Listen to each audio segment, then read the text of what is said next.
falls to his knees and recants.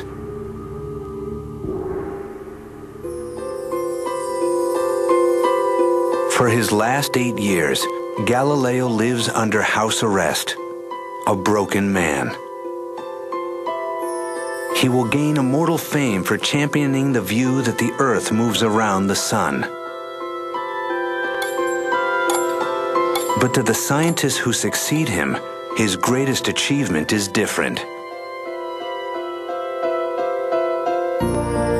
In his final years, he writes a book that completes the work that he began while young. He shows how it is possible to use mathematics to analyze motion.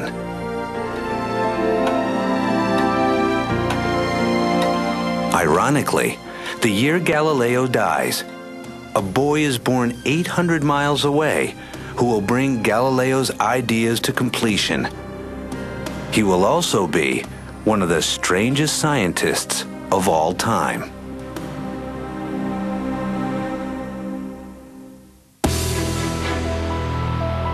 Perhaps no scientist has ever worked so hard without regard for food, sleep, or human relations as Isaac Newton. Isaac Newton was a much darker figure. He was a loner. He was pathologically incapable of small talk. We would use the term obsession. I would say he's the closest example I can think of someone who was consumed by his work. He may also be the greatest scientist of all time. When he is born, the physical world is barely understood. Yet by the time he dies, he's worked out the precise laws that describe all motion, from the fall of an apple to the orbits of planets. There just hasn't been another human being we know of quite like Newton.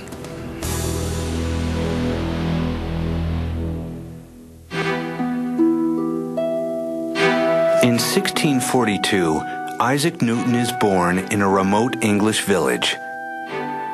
His childhood is an unhappy one. His father dies before he's born, and when he is just 3, his mother farms him out to a stern Puritan grandmother. When his mother remarried and left him with his grandmother, Newton felt betrayed and isolated, and I think he never quite got over that. He will later write that his childhood sins included threatening to burn his mother and stepfather in their house.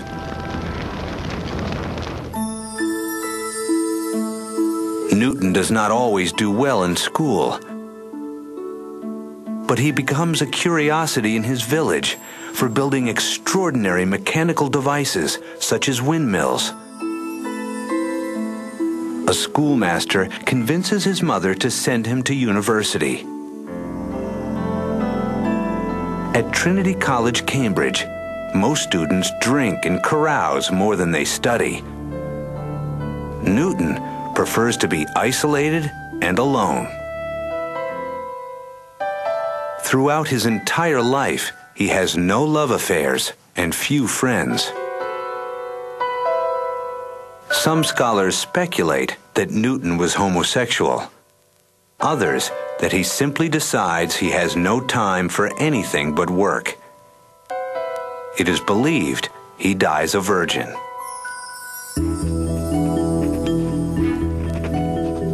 In school, Newton pours all of his passion into his studies.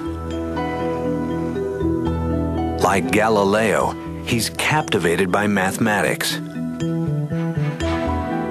He learns advanced math on his own.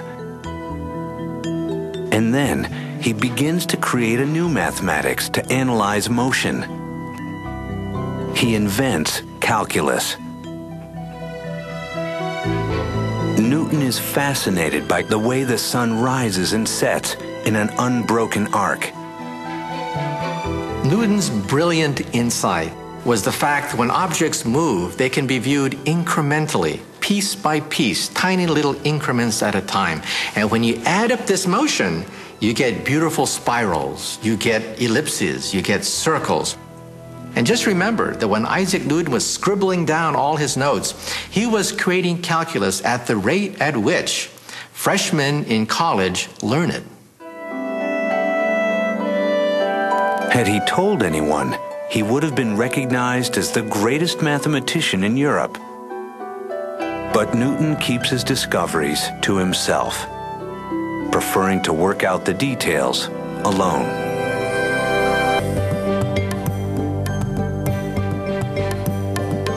Several years later, at age 24, Newton is living in his mother's house.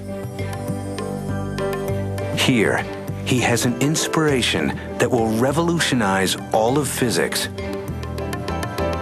He will unlock the mystery of what makes the planets move.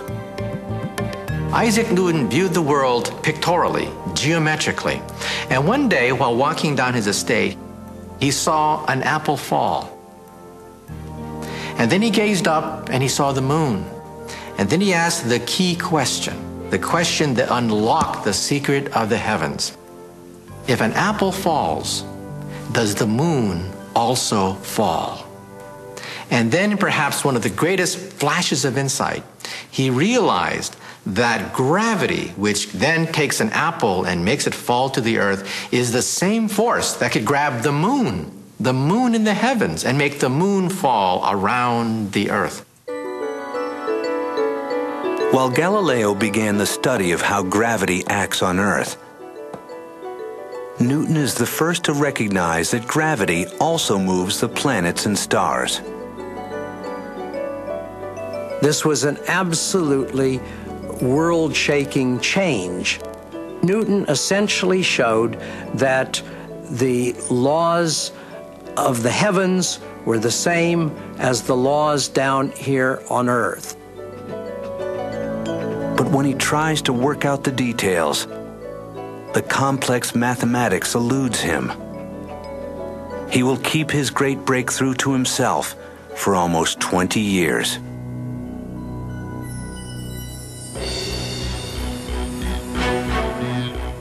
Newton soon becomes a professor of mathematics at Cambridge University.